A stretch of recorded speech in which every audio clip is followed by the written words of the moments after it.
You are live. Okay. Right. Okay. Right. Okay. That's better. I'm going to say hi, guys, in the chat there. Hello, Guten Tag und willkommen. Sorry? I feel like getting my electric guitar out and playing Sharp Dressed Man. That's very true, yes. That's very good, actually, yeah. Thank you very much. Can you I've got a comment already. That's me, mate. Oh, that's you. What are you doing up? You commented to yourself? Yeah, I'm just saying hi. What, to yourself? Well, and you. So say hi back. I should have put hi, Nick, and then it would have clarified it for you. There you go. Well, my finger's dropped off. Ah, excellent. And you put a capital C on my name. Excellent. Well done. Yes. I thought I might. Yeah. Oh boy. Why is it? I always put a capital C on your name, don't I? Oh yeah, but I haven't got time to press shift and things, so I just type letters. Ah, well, maybe I'm a little bit more dexterous than. No, you probably are. Yeah. I only managed to achieve 80 words a minute. Oh, MC's here. Time for the DR1. Ha ha. Yes, the DR1 is the Groschlichlicher. Oh, and you got Tony RC, Cliff and Ben. I better show that. Yeah. Hi, Tony. See, he's buggered off already. That's it. I'm not doing this again. Goodbye. We'll meet again. I don't know. Anyway, so how are you, Cliff? You right? What have you been up to? Oh, he's got his little fucker out. Yeah. I didn't know you had that one. You've been keeping up, right, haven't you? I've just flown. Hopefully. Hey, you what? You've been keeping that quiet. I was just going to say your screen went blank then for a minute, and I wondered if it was blank your end. I've always had a blank end. It's the way I was born, mate. Yeah. I knew you'd say something. We've been having. Yeah, but what it is, Cliff, we've been having trouble with Klingons. Yeah, I'm gonna have to wipe them off the starboard bow. You're going to use all your jokes up very early, aren't you? I can see. Very probably, yes. Yeah. So anyway, we can ramble on for a bit longer, see if anybody else joins us. Well, the important ones are here. MC and Tony are here. That's all we need. Yeah, they made it on time. Have you had a good? What? Have you had a good week? No. I mean, like building wise, I'm not interested in what you do in your personal life, obviously. I haven't got a personal life. Well, neither have I. No, I'm not sad and lonely.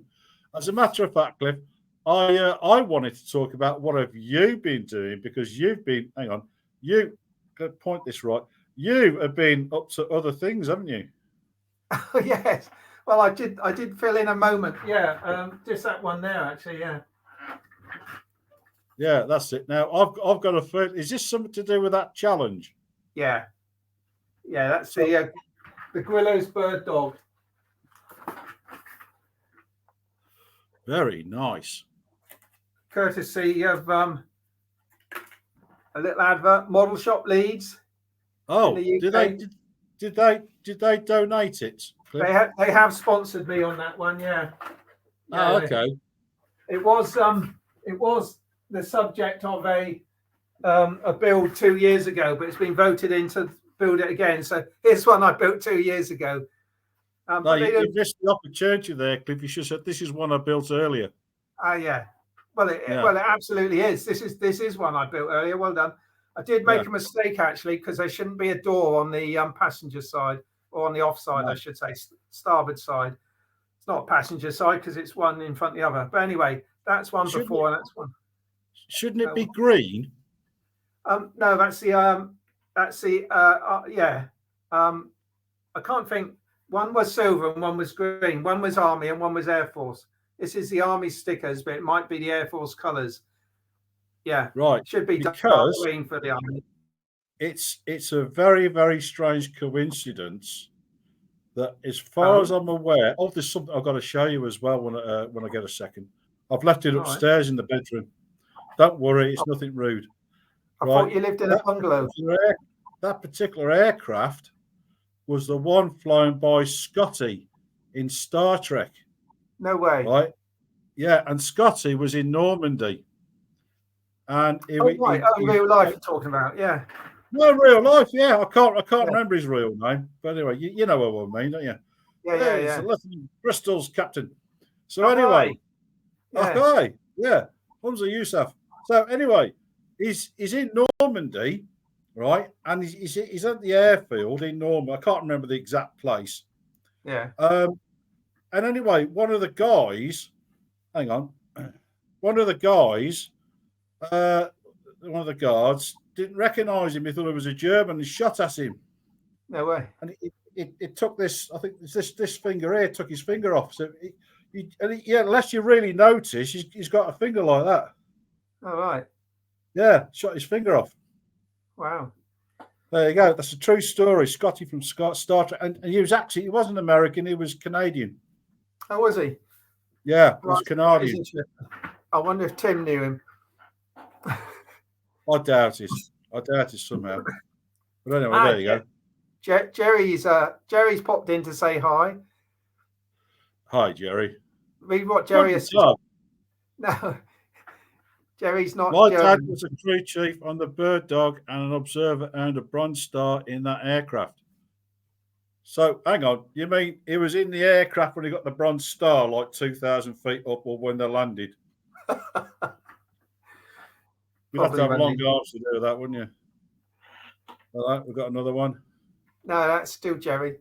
So that's the one from last year, Jerry. This is the one from this year. So yes, it's the same competition, bit of fun, rubber powered. But I've just been building that while the glue dries on the DH2, which is the subject of today's podcast. Podcast. That's the word. Yeah. You thought my volume. I don't know what he's looking at me for. Oh Christ! I look away. I look up. You shaved. That was quick. Yes, it's well, what it is. You see, because I'm 300 years into the future. Oh yeah. What you do, you use the transporter technology, and I go, beam it off, Scotty, and just gone. Yeah, it disappears. Yeah. But they were getting him on my tongue, and that feeling when you're a teenager. What's that you're wearing around your neck there? This. Yeah. This is the much vaunted prize.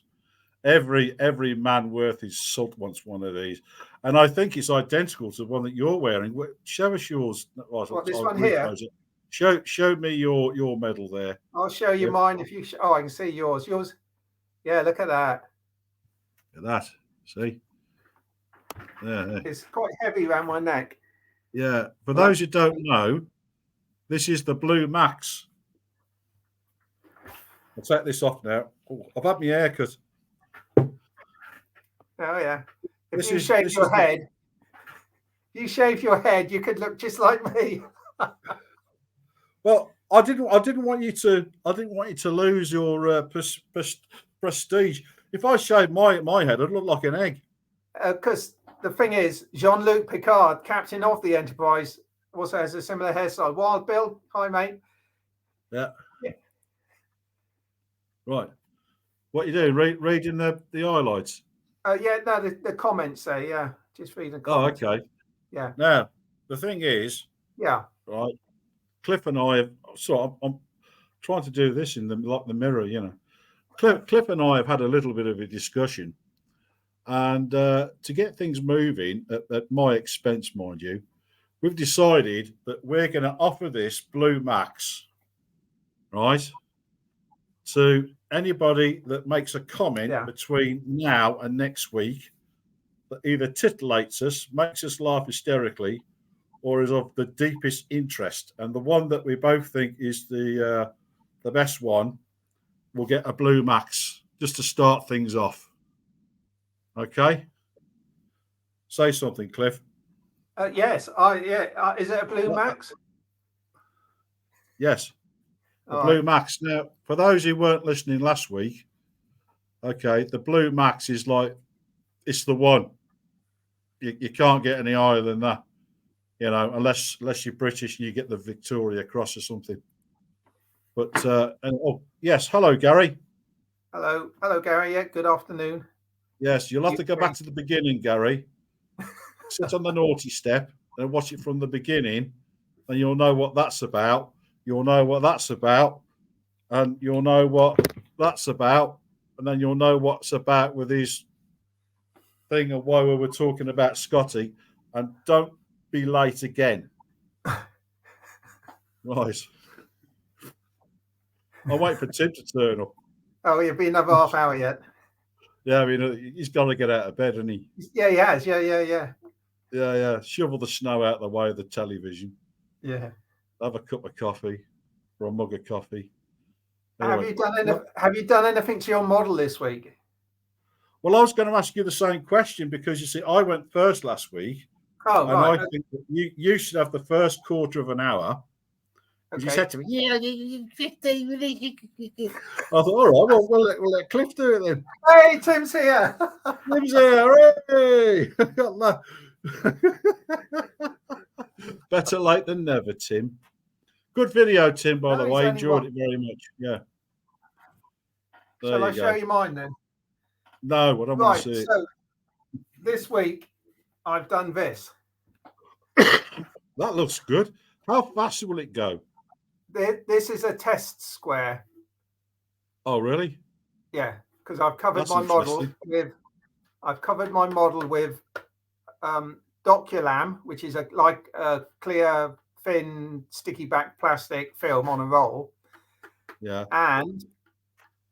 And then tissue over the top, and then clear varnish, water-based varnish. So there's no dope involved, and it's quite strong, as you can see. Let's see the other side. Oh, it's red. Oh, I thought maybe it was like a hollow square or something. Well, it was originally, but I wanted to see what the red came out like, and then I wanted to see what the green came out like. So it's a drum. Well, it's not a drum, but shall I try and put my finger through it to show you how strong it is? No, I don't want to see that. That's how strong it is. That's only tissue. See? That's good, isn't it? So how have you done that then? Say it again. Gee. Meantime, I shall fill in for Cliff, who was totally prepared for this. He's only had a week, isn't he? I've had to buy 150 yards of this. I only needed a meter, or a yard. Anyway, it'll come in handy for more projects. But this is called Doculam, and it's for laminating documents. Yeah. So it's a heat sensitive. It's got just like any sticky back film. Doesn't shrink very much, but it does shrink a little bit. So it's 40 microns thick, and you just cover your wing with that. And did you iron it on? Well, yeah. You just tap it because it's got adhesive on the back. Yeah. So it's just like any iron-on plastic covering. Yeah. But it doesn't shrink very much, so you've got to get it as tight as you can. Okay. It does shrink a little bit, but not as much as something else, So that's called Doculam. So it's a document laminating thing, hence the name. Okay. And then you tissue over the top, just with tissue. And you spray the tissue, spray the finished wing, lay it on, get all the wrinkles out, and then you give it a coat of clear varnish.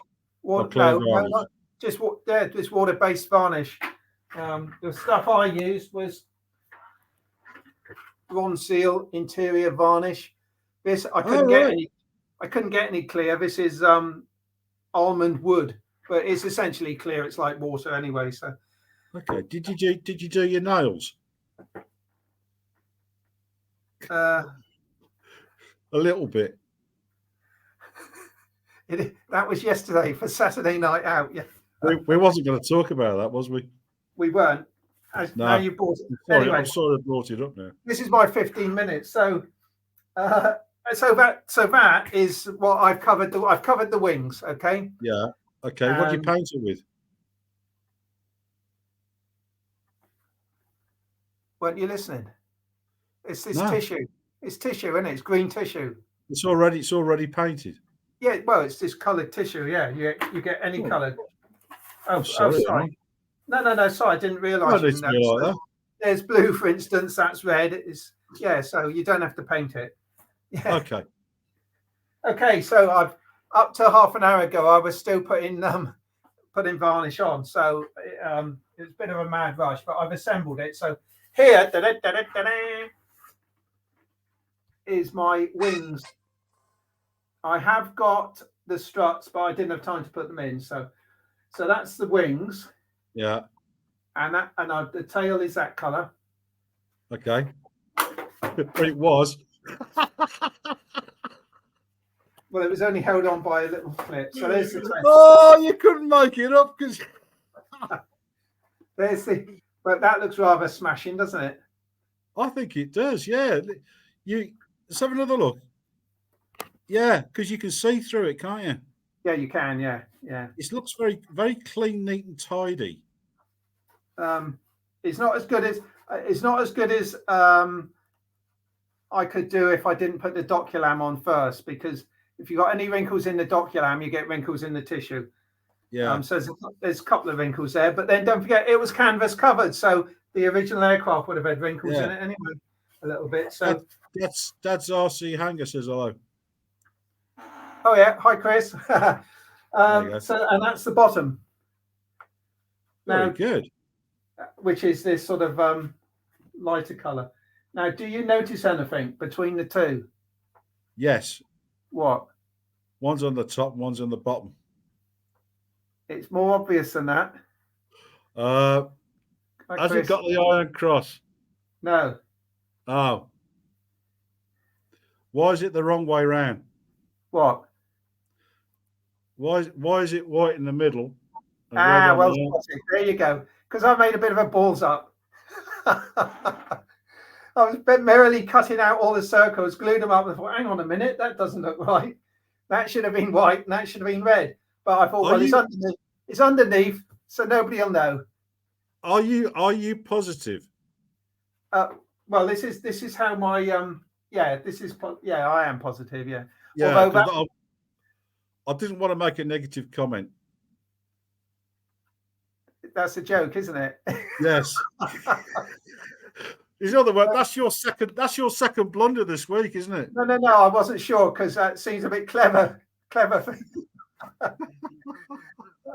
And I'd put 3 layers of white on. Even then, it's a little bit dark, but never mind. Yeah, that's the trouble with white, isn't it? Yeah. And the other thing, if you remember last week, so I've got my servo-operated ailerons for the top, and the bottom ones are got the torque rod in, so they spring down into that position. Okay, and what's that? Oh, that's where your servo is. Okay, yeah, I'll shove the servo in there. So the joiner will pull it up, and the torque rod pulls it back down. Keeps it because I'm only going to have a string. Yeah. So the torque rod just whops it back down, and the torque rod is just about that long. It's at 2.5, 3 inches, and it's 0.4 millimeter piano wire with a 90-degree bend each end going into an aluminium tube, which is epoxied inside the wing and the aileron. So that works rather well. And I've got I can see through your wing. Yeah. It's good, isn't it? Yeah. Yeah. I like it. Yeah, when it flies over and the sun's glinting through, it looked lovely. It'll be invisible. I like the tissue finish. No, it's very good. I'm quite impressed there, Cliff. You've outshone yourself, haven't you? And of course, the tail plane. See, I wasn't sure because the model I've got has got a green upper surface on the tail plane, but I've also seen pictures of it with the tan colour. and I quite like the tan colour. So no, you brought up a very interesting thing, because I have a book that I've left next to my bed, which I'll go and get into in a second. Yeah. Where if you look online with the DH2, there are all sorts of different configurations with the paint. Yeah. And as soon as I get my book, I'll show you some 1915 photographs, and some of them have got red and white stripes on the nose. Oh, right. And some of them, the fuselage is all green, and some of them it's cream and aluminium front. Yeah. So it doesn't really matter which way you have it. No, but this is the Micro Aces one, so it's the beige underneath with all green on the top. But I've also seen, this is supposed to be Lano's kite. I've also seen pictures of Lano's kite with clear tail. So I quite like the clear tail. So that's what I've gone for. Yeah.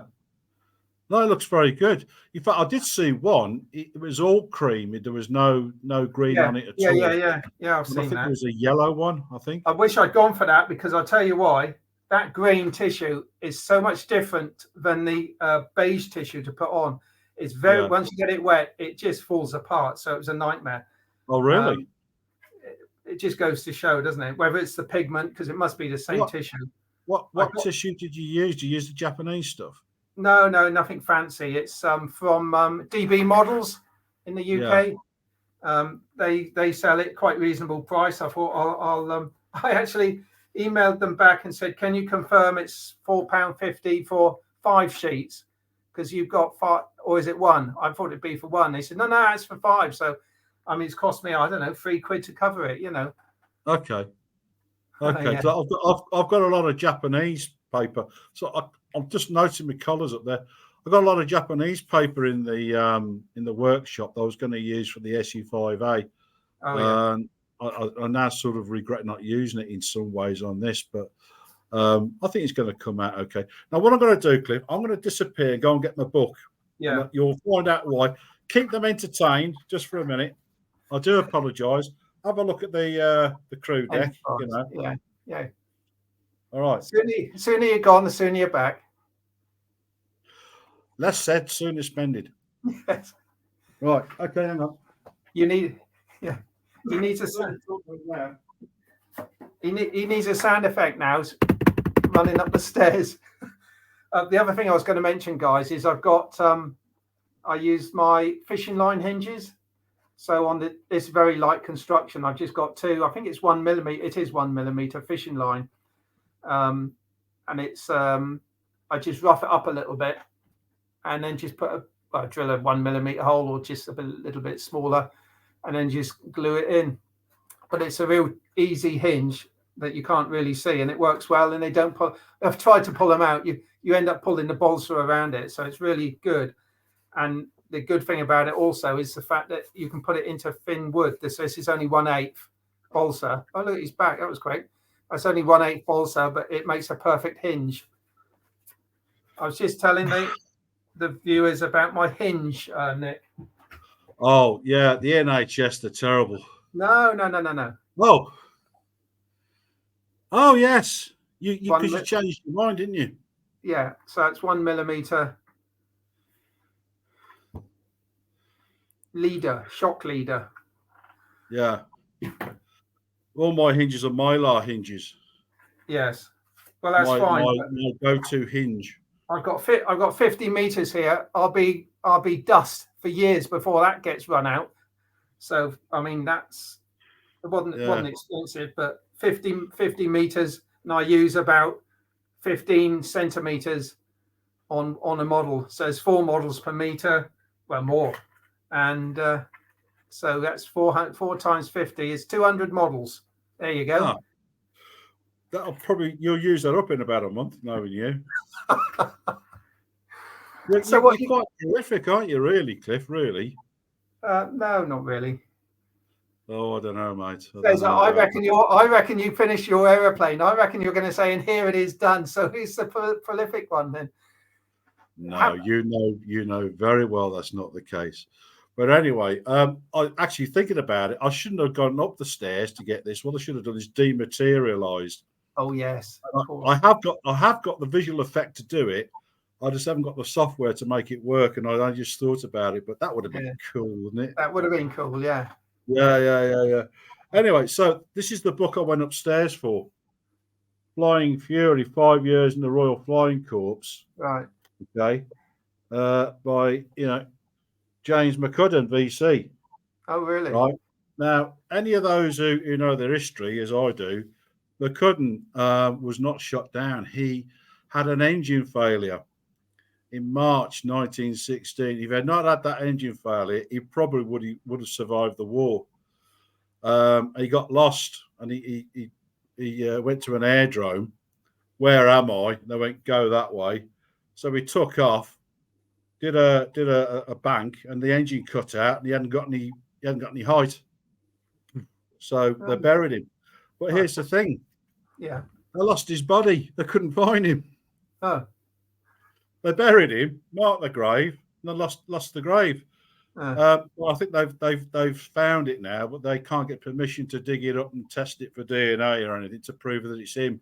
But if you want to know about DH2s, this is the book. Okay. Flying Fury, 5 years in the Royal Flying Corps by James McCudden, VC. And so I read it that far last night. It was that interesting. It was like I bought a book once, how to make glue. I couldn't put it down. Anyway, boom. But it shows you in here. Mm-hmm. That's him.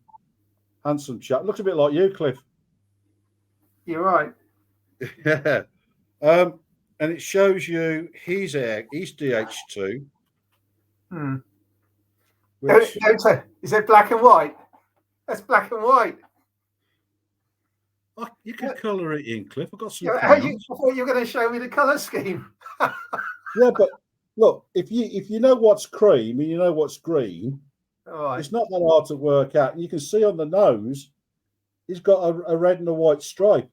Oh yes. Well, how do you know it's red? I worked it out, Cliff. Yeah, but it could be black. It looks black. Well, considering you got red and white on the ends of the struts, it's not a big leap. Yeah. Work with me, Cliff. Work with me. Sounds plausible, I suppose. It's highly plausible, yes. Plus the fact I happen to know it is red and white. But anyway, there you go. Oh, okay. So yeah, and that was one of his SE5As that he managed to prang.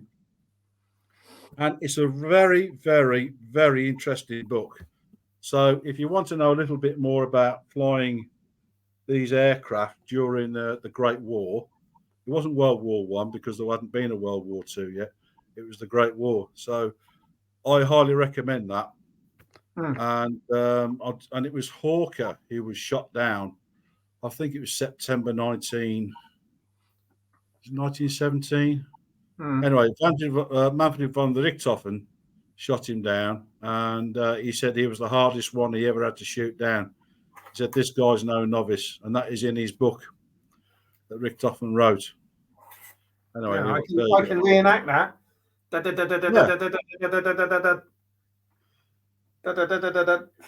What can you say? The trouble is, he didn't have the triplane at the time.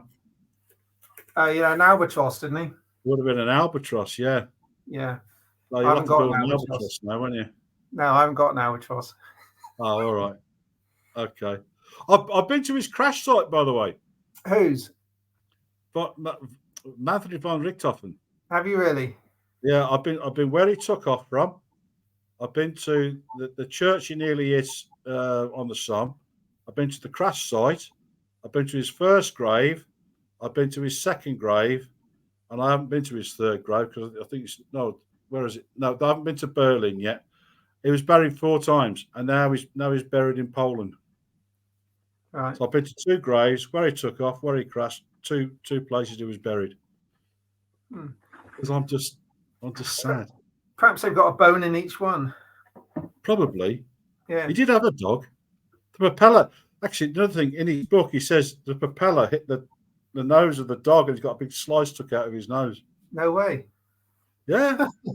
Seriously. Wow, it's an interesting book. I've got it in my library here.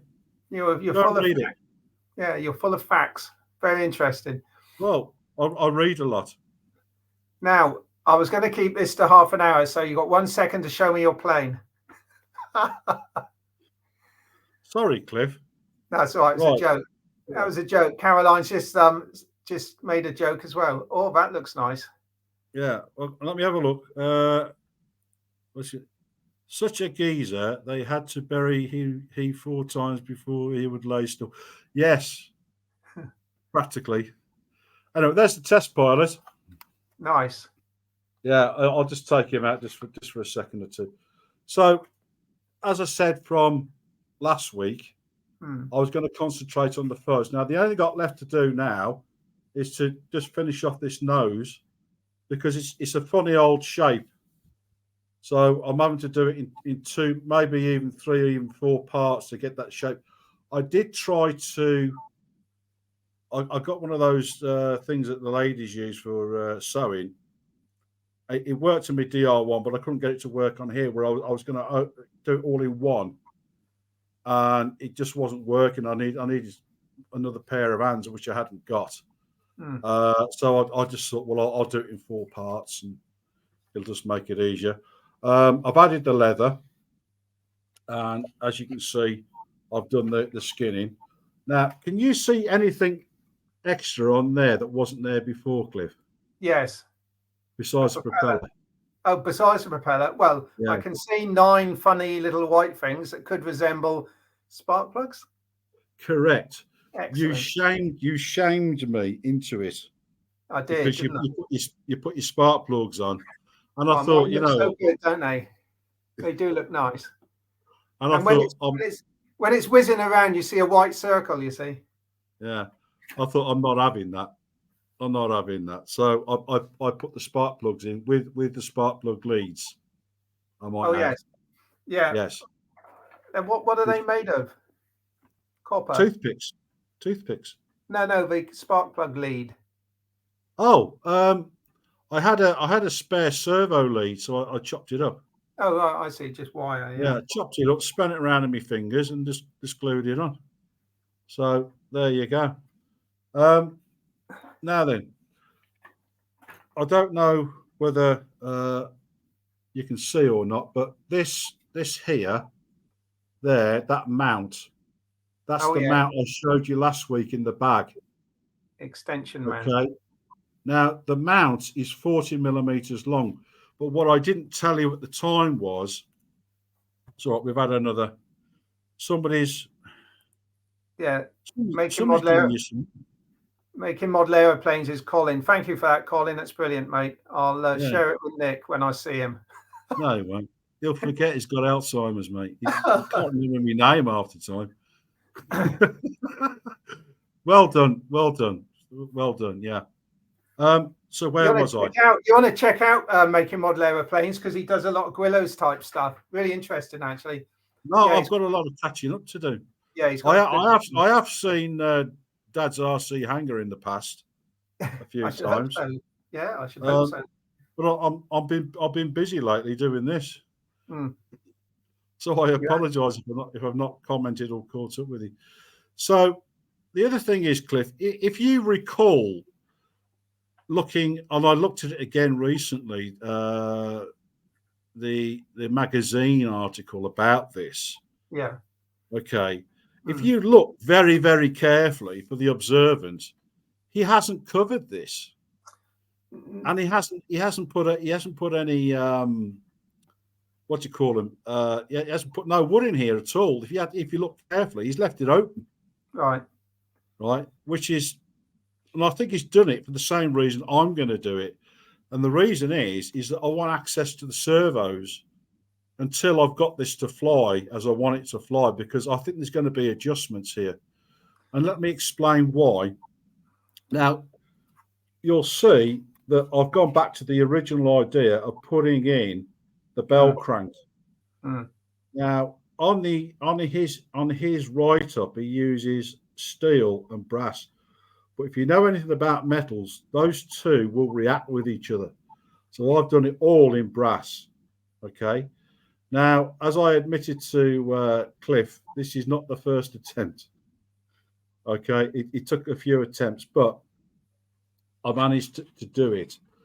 Now, it looks more complicated than what it is, which is what put me off in the first place. But once you've got this ply doubler in place, okay, don't glue that until you're absolutely ready. Once you've got it in place, glue it, wick it in, but also you'll have a brass tube there, sort of the brass tube there, okay, and that is the last thing you should wick in, because you need to get that brass tube all the way out to act as a washer against these bell cranks, okay. And once you're happy with it, okay, you wick them in, and then this will move quite readily. If I move the servo arm, which I don't particularly want to do right now, if you see how that moves, okay. Now you'll find, this is the interesting bit, you'll find that you're probably thinking, why is that at that angle? Okay, the reason that's at that angle is because the cables go up.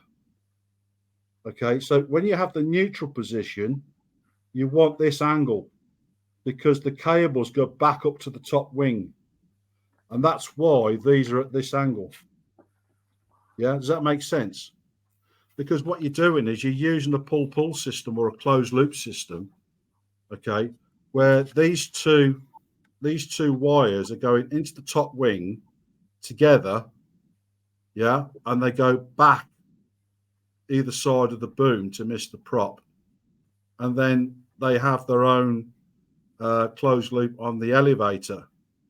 So that's why that's that angle when it's at neutral.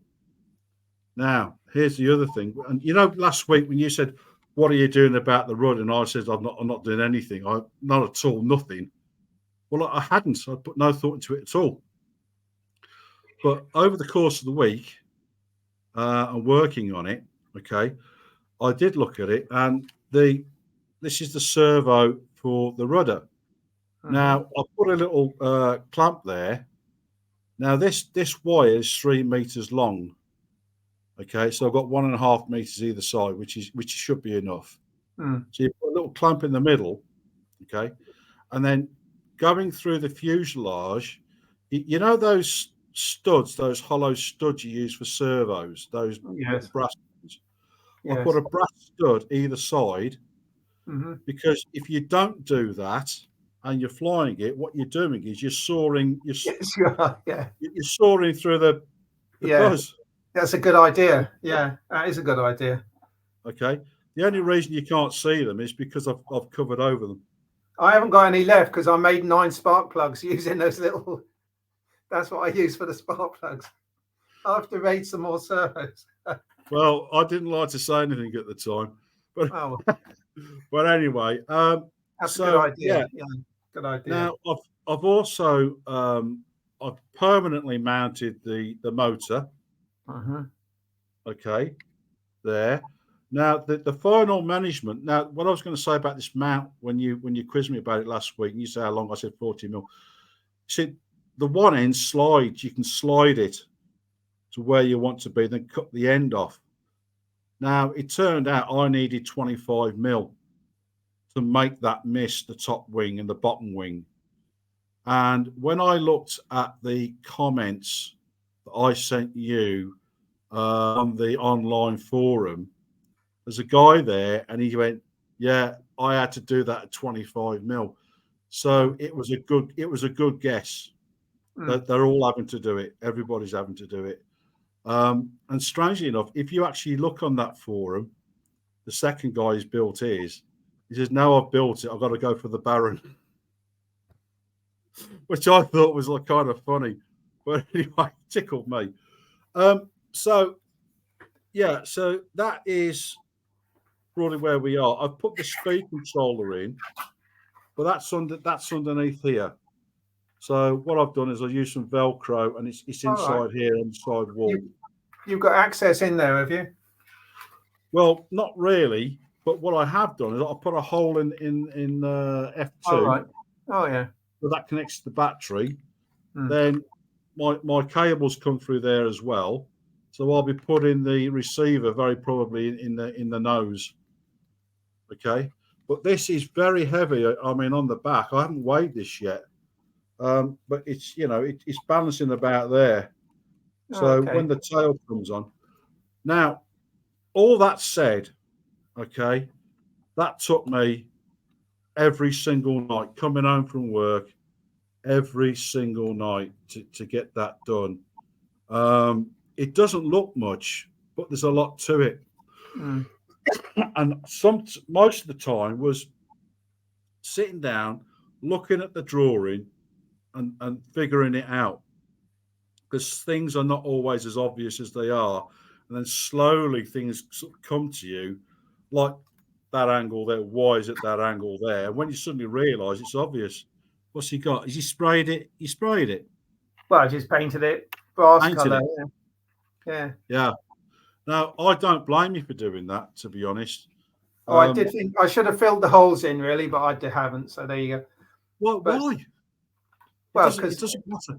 It doesn't matter because if you look, as I said last week, I'm not making a scale model. I'm making a near scale model. Oh yeah, I'm not doing it for competition. No.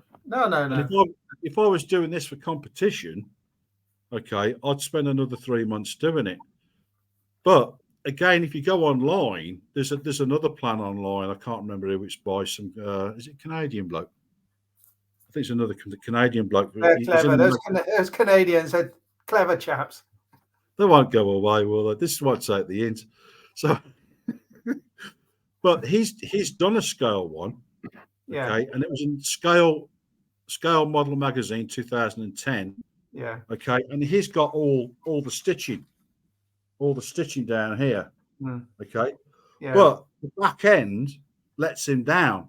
Well, because he's had to put this extension in. You can't unless you're some sort of guy with a big workshop, you're not going to get this dead on scale. I think I've seen that one, and I think he did say he was going to maiden it, and once he'd flown it, then he'd do something with the engine, scale engine. Correct. Which brings me neatly on to. Go on. I'm not going to make your mistake, but I'm going to. Oh, you're going to cheat. Yeah. I'm going to cheat. Well, why not? Why not? That's what they're there for. But I'm not going to put any of this on until I've maidened it. When I know it flies, it's all going to go on. You might find that they wrinkle in a little bit into the over the rib. There's ways and means, mate. There's ways and means. I don't intend to look at use an extension, and mine will just go straight in because I've moved the firewall back to the correct position. Yeah. So I won't need extension. In fact, that brings the motor. Well, that should work out because I drew it on the plan first and worked out where the firewall was going to be. Yeah. So it should be all right. I also figured out where the center of gravity is. I meant to mention that it's 40 millimeters on the top wing, 40 millimeters from the leading edge back. Right. I figured it out. So if you go 40 millimeters on the plan, isn't it? Does it say? There is a mark on the plan. Balance 25% chord for test flights. Yeah. Yeah. Yeah, and that's 40 mil, is it? Yeah, it's 40 mil. All right. You best check it. I have been known to be wrong. Don't worry, I will. Don't just take my word for it. We've all been caught out with tail-heavy aeroplanes, and they don't fly very well, do they? They're quite expensive. Yeah. I'd rather have it nose-heavy than tail-heavy. Well, yeah. And Gary's quite right. Hawker was shut down near Bertangles, France, September 1916. An actual fact, that's where they first buried Manfred von Richthofen. Was it? At the Bertangles airdrome. There was a church next door to it. So well done, Gary. Yeah, 10 out of 10. Yeah, but 900 rounds. 900 rounds. I didn't even think they could carry that many rounds. Yeah. That's amazing. Yeah. It must have looked like a pepper pot. He wasn't going to make it easy for him, was he? No. It's a shame he couldn't have shot him down. Mine, 11 kills. He wouldn't have gone down into mine. He was by how many kills did you have to be was it about 6? 5, was it? Yeah. 5. An ace, yeah. Yeah, because, and this is another thing, coming back to the book. I know I keep harping on about it, Cliff, and I'm ever so sorry, but it's such a good book. You see, this guy, right, McCudden's flying the DH2, okay? And he says in the book, he tried to loop the loop, right? And he semi-lost his bottle. But while he was doing it, and this is the thing you got to realise about aircraft in those days, nothing was strapped in. Even the pilot wasn't strapped in, right? So what happened was he got so far, and you know the drums of the Lewis gun drums magazine, they rolled out. They rolled out and they hit the propeller, and it was a 4-bladed propeller. So 3 of the blades broke off, right? Yeah. And he wasn't strapped in because they didn't have straps. And he went, he got away with it. Obviously, he got away with it. But it's like, but this is the sort of things that people don't realise. And at the time, they didn't realise, because you got to remember, flight was 12 years old. Yeah. In 1915. And looping the loop was a very dangerous thing to do. Yeah. You just didn't, unless you was a daredevil, you didn't do it. Because the aircraft just fold up. Yeah. Yeah. And this is partly why I like doing Great War aircraft, because you got that stick and what was that American magazine, stick and rudder. There's no computers, there's no throttle. The engine's either on or it's off. Yeah. Did you know that, Cliff? Yes, throttle. I did. Yes. Sorry. Yeah, I did. Yeah. That's right. By the way, everybody, they had to blip it, didn't they? Sorry, say again. Cliff has a pilot's license. He doesn't want people to know that. Yeah. So it was either on or it was off. Did you know actually that the top speed of a DH2 at 5,000 feet was 85 miles? Oh, yeah. Yes. That's interesting. I think it was 85 miles an hour most of the time. Yeah. That's not very fast, is it? No. I suppose but in the day, of course, it was fast. But look at the drag of the thing. I mean, the drag alone must have been fantastic from all the rigging and everything, struts and rigging wires, and it's not unknown, as you will know from flying models, that sometimes if they had a headwind, they wouldn't move; they'd just stay where they were, like a kite. That's right. The only way they could move forward is to go down. But if they're already low. Cheers, Chris. He's off to dinner. Oh, he's off. All right. What are you having, Chris? It's probably what's for dinner? Okay, all right. Duty. He's only on for half an hour. It's probably something Sunday, isn't it? Roast, probably. Yeah. Oh, my gun fell out, by the way. Right.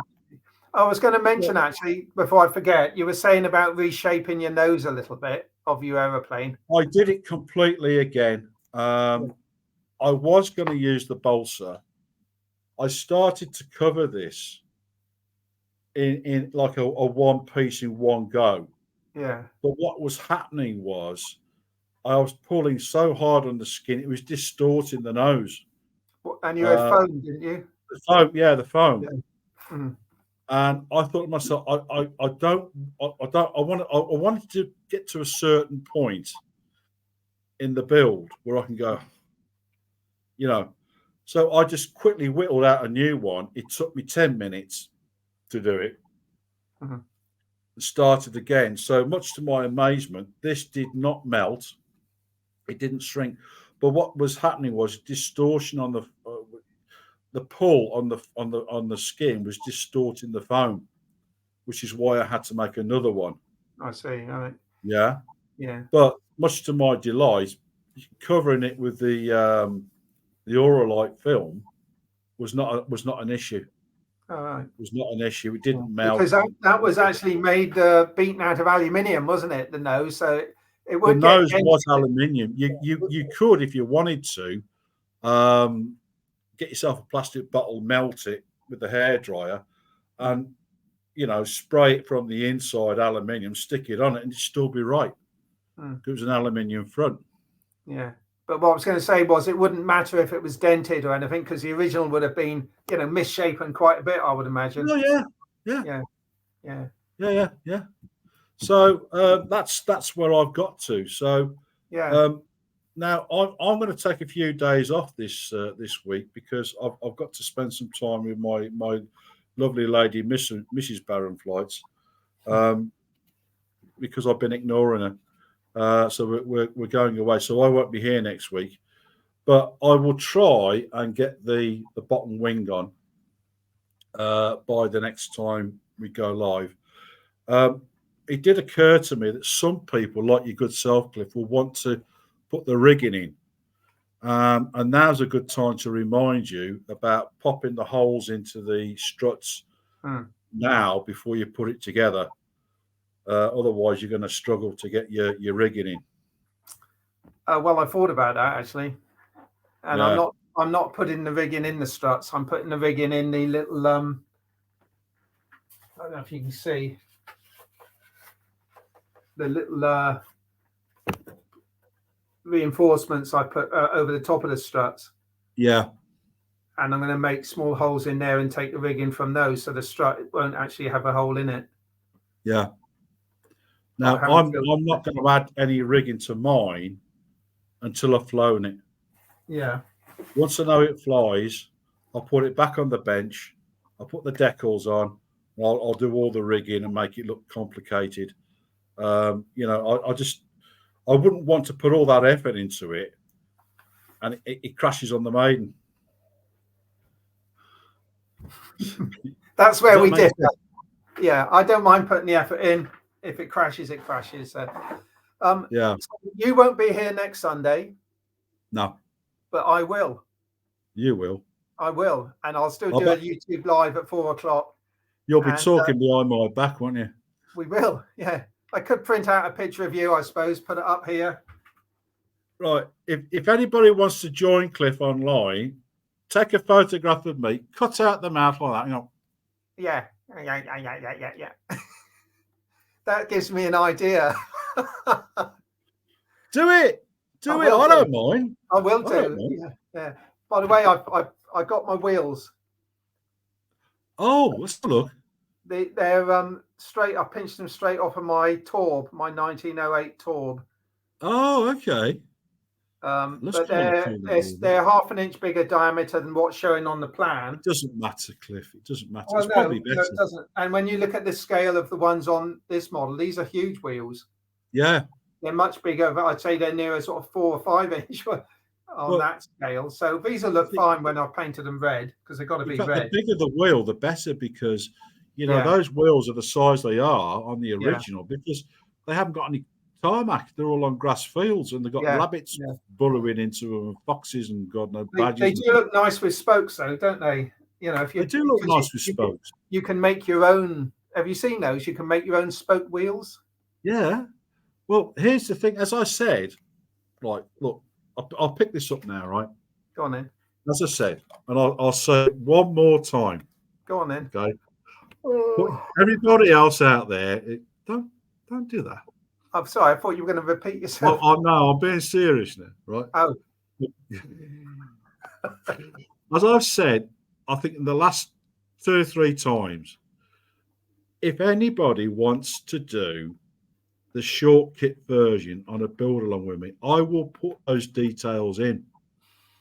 I will do the detailing, but I'm not going to do it on this one because it'll take another 3 months.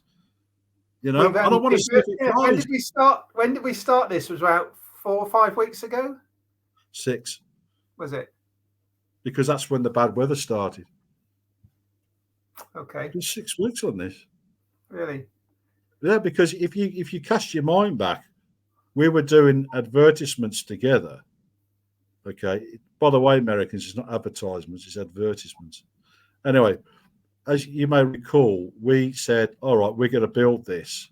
But you and I had already started. Yes, we did. The reason you and I had already started is because it was peeing down with rain. or it was blowing a gale, or some other thing. Yeah. And as you quite rightly said, if you can't fly, build. And this originally was going to be a winter project, which would have suited me no end, because in the winter, you know, it's the best time to do it. But as it is, the weather's been crap. You can't fly. I think we've had 2 days of 4 hours where you could fly. So we started it. But Gary says, what's this short kit? Gary, look, go and watch the other episodes. We tell you where it is. I'm just seeing if I can find it quickly. Oh, Sarek do a DH2 short kit. Right. 56-inch span. That's a little bit bigger. What's ours? 48? I'm going to tell you exactly, because I have it in my file on screen here. What's Sarek? The Sarek kit? Huh? Sarek kit? No. There is no. It's 160 quid. 160 quid, mind you. Yeah. There is no kit. Well, Sarek do one. Look, Sarek do one. Hang on, let's take a look. Oh. Is it a short kit or a full kit? Short kits and wood packs, short kit sets. Yeah, well, it's not a kit then, is it? It's a short kit. Short kit includes plan, wood pack, additional wood pack, gun, molding for the nose. Well, it's a short kit, yeah. It's a short kit, yeah. Yeah, it's right. It's Kanata Aircraft Models. Okay, Gary. So if you got your pen and paper, all right, American, Kanat. No, it's Canadian. Yeah, well, no, it's Canadian. Yeah, but Gary's in the UK. Who's going to order one over from there? What? You can get them. I know you can get them. Yeah, but you've got to order it. You've got to order it over. Whereas Sarek do them, and we're all in the UK, aren't we? So. Yeah, but Sarek's got a different plan. Well, yeah, it's a different plan, but it's the same aeroplane. Yes, I know, but we're doing the Mike Roach, aren't we? They did a yeah, we are doing the Mike Roach one, yeah. But if Gary just wanted just saying. In fact, what I'm going to do, I'm going to copy and paste that, and I'm going to see if I can put it into the comments. I don't know whether I can or not. Just type it in, or yeah. Yeah, just 1 second. Yeah. Okay. Right. So there you go, Gary. It's Kanata Aircraft Model Airco DH2, Plan Zone 9764. That's out. Okay. Now I just want to re-emphasize that it's a short kit. So in other words, you don't get everything. You get the ribs and you get the sides, and you get the bits for the tail, but they don't do the leading edge, they don't do the trailing edge, they don't do the crank. Do they do the gun? I think they do the gun. I'm not sure. It's a short kit. You don't get everything. It's shorter parts, which is why it's called a short kit. I wonder if it is. Okay. The plan, Gary, if you wasn't listening, if you go onto Google, type in Airco I'll type it out. Or just put in outer zone 9764. Find it. Airco Mike Roach. And then you can download it, stick it together. Yeah. All right. Well, I'm going to bring that up now. Okay. It's an Airco Mike Roach plan. It's an Airco DH2. I do apologise. So it's Airco DH2 Mike Roach. Okay. So is that the short kit in the UK? No. Don't really listen to anything we're saying. No. In fairness to Mitch, hi Mitch. The Kanata one is a Canadian kit. The Sarek kit is UK. Plus, but it's not the same. It's a slightly bigger scale. Yeah. And it's cheaper. It's 75 quid. 75 quid. I looked it all up, Cliff.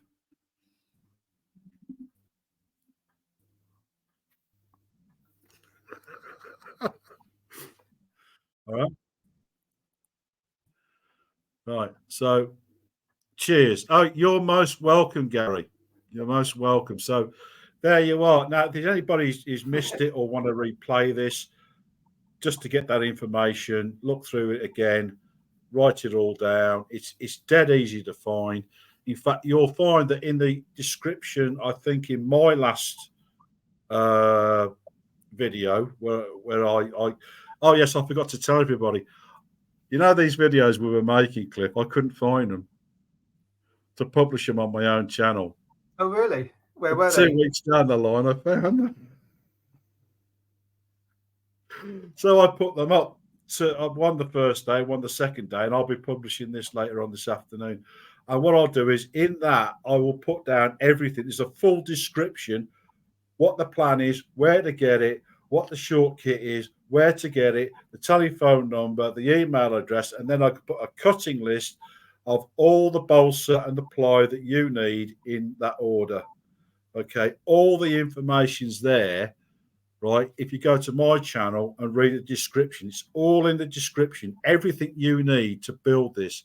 Because, you know, I'm pretty sure that Cliff will hopefully agree with me, is that there's nobody else besides Cliff and I making this.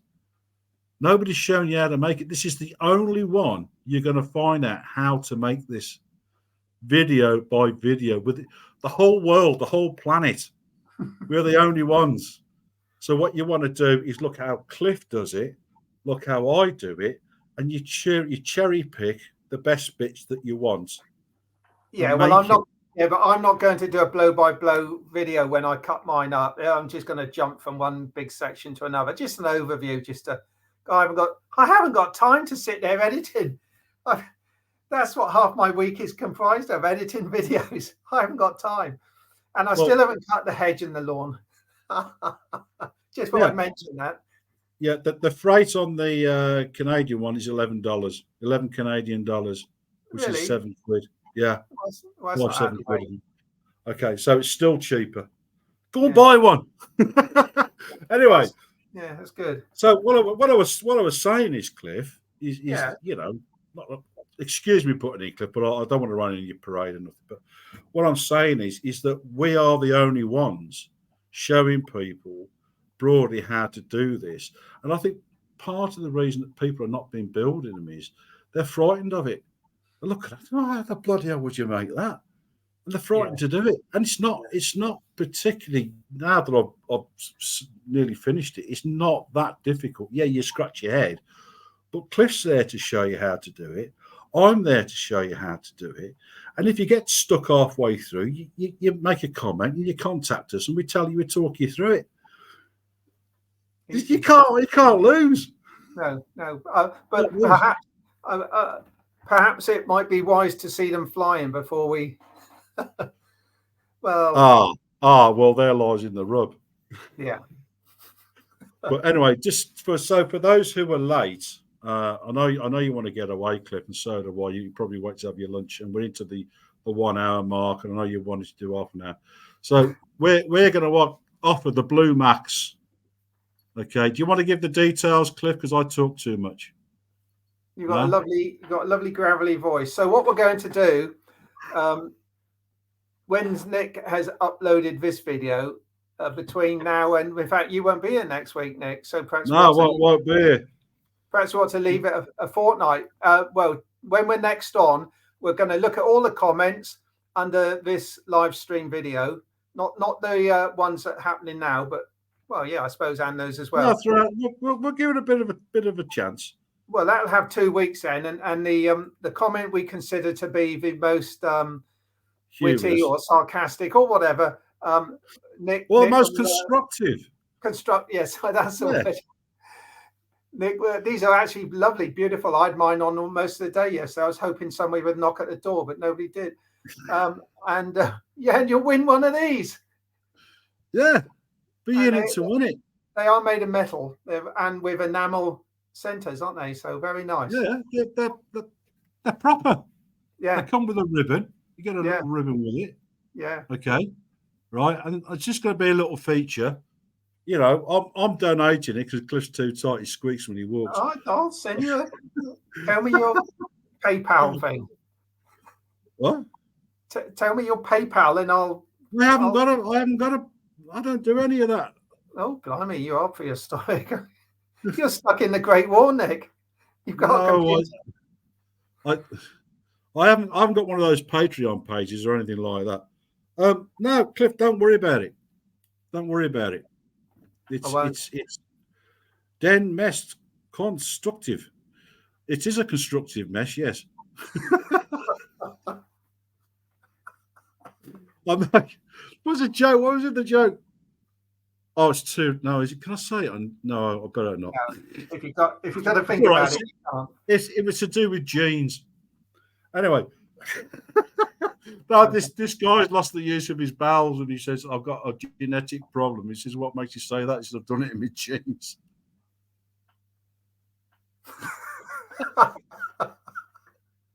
Very good. I won't win any prize. What straight over your head? That's because you've got a thick neck, Gary. Okay, the prover. Yes. Anyway, Danish. Sorry. Danish. I like Danish. Do you like Danish, Cliff? I had bacon. I did have bacon for lunch, actually. Yeah. Exceedingly good Danish. Do you remember the old days before we went into the European Union? And what they'd actually write stamped Danish on the rashes of the bacon. They won't let you do it now. But that's the EU for you.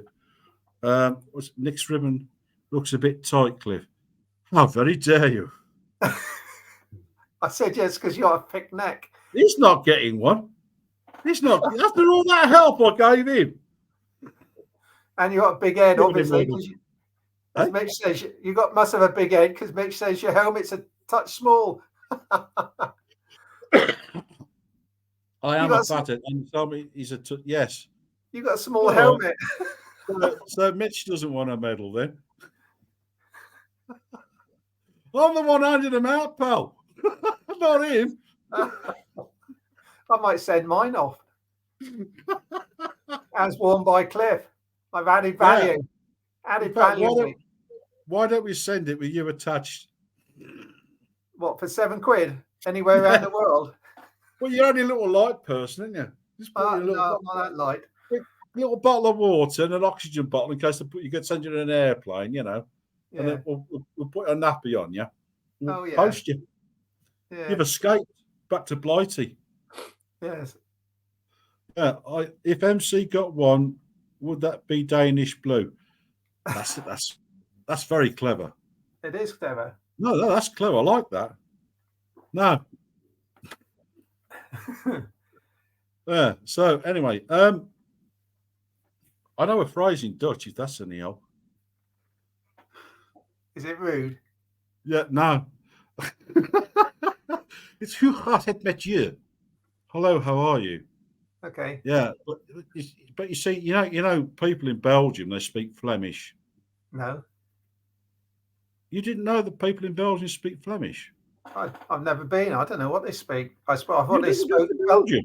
Really? I thought they spoke Belgique. Who cares? I don't care. Anyway, they speak Flemish, which is a mixture of French and Dutch. Right? So if you said that to them, they'd understand it. Okay. Yeah. But do you know the difference between Belgium Dutch and Dutch, don't you? No. No. Yeah, it's the same. It's got more phlegm in it. Oh, okay. Is that what they call it? Flemish? Yeah, I suppose. Yeah. Oh, I'm leaving the stage. Okay. I'm going to be here next week and I shall be talking to myself. I will not be here next week, and he always talks to himself. Are you going to tune in and watch, Nick? No. All right. Yes, of course I will. Of course. I know I'll put rude comments in the comments section. I'm sure you under will. Somebody else's name. Yeah. Oh, yeah. You could do. Yeah. Any rude comments? I'll know it's you. I should tell from your comments. I'll know it's you. You don't have to. You'll know it's me it won't be spelt correctly. But you will have capital letters, so there you go. Capital letters, that's it. Yeah. Right, we're off. Jerry's off. Tunny's off. We're all looking forward to it. So, are you going to terminate the connection? I'm going to do the termination.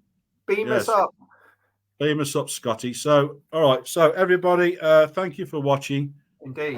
Very much appreciate your time putting up with my not witty jokes. And Cliff is very happy too, because I will make sure that he is. And we'll have a chat afterwards, and he can tell me off for being so silly. And don't forget, if you want to get a Blue Max, make a decent comment, and Cliff and I will decide which one we like the best. And that's all you got to do in the next 2 weeks. Okay, so if you want to build this model, everything will be in the description. Well, it will my end. I don't know what Cliff's going to put in his. So if you can't find it, come to my channel, The Barron Flights, with a double R. Pardon me. It's written here, double R, The Barron Flights. And I tell you where to get the plans. I tell you where to get the short kits, and I give you the cutting list and everything. Okay, so if you want to have a go at it, please look it up. And even more so, give us a like. You don't got to subscribe. Just give a like. Yeah. Yeah. Quick hello to Frito PG from Middle America.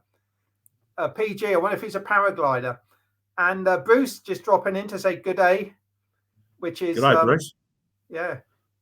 She's God, there's so many jokes there. Giddy. What's your favourite colour, Blade?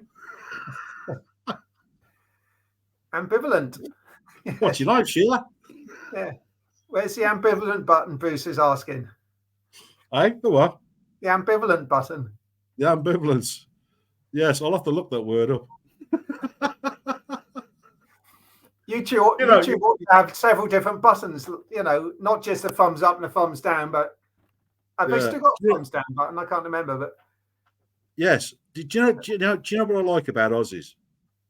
Right. A like is a thumbs up. Yeah. Yeah. Go on. I'll tell you what I like about Aussies, okay, and I've been absolutely sincere about this, okay. When you tell a joke to Americans, you have to explain it. With an Aussie, they're like us, they get it. Because they've got the same mindset. And that's what I like about Aussies. It's still there. They've still got it in the genes. And they're the funniest people. Honestly, they really are the funniest people. And they're ever so welcoming and kind and everything, And they've just got the same sense of humour. You haven't got to explain it to them. Yeah. He says, because we're descended from British convict stock. Do you still need a conviction to get in there? Some MP got thrown out of Australia for saying that. What about New Zealanders? I've got an uncle in New Zealand. Have you? They're all shit farmers, aren't they? And it's full of volcanoes and stuff. Yeah. Oh dear. Anyway, so I think we're getting to yes. Time to go. Time to go, mate. Yeah. Okay. So what we're going to do, we're just going to wave goodbye, say, and I'll do a 3, 2, 1, and we'll go. Oh, okay. So please just give a like. It does help everything. We don't want your, well, Cliff will have your money. Yeah, I'm poor. No, he's on the bread line. I've seen he eats Hovis. Okay, so thanks everybody, and we very much appreciate you putting up with our wit. And we're into 1 hour 13 now, so we have got to go. So thank you very much. I'll see you in a fortnight. Cliff will be here next week. What's the date next week, Cliff? 7 days from now, mate. Okay, right. So something like that. Yeah, 20th. There you go. Okay, so everybody, cheerio, goodbye. See you next week. Well, he will, and keep the faith. Thanks for putting up with my rubbish. Bye-bye. Bye. Bye. Cheers. Are you?